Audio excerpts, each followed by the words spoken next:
tempo feno tuluku si sento rana ingelo anaty kwao indrisy tsy afaka sehoanao tena manina ny aoka de zay ny fitiavako efa mivay ny fomba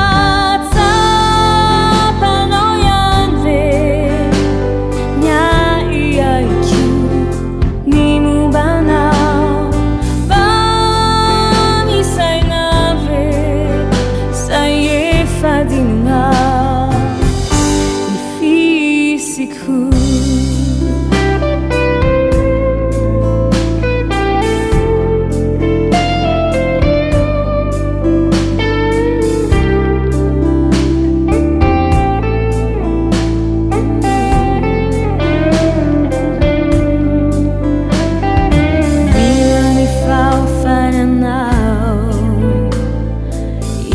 fiti kilalau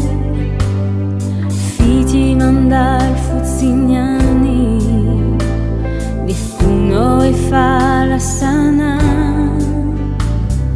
fani pitu tswandra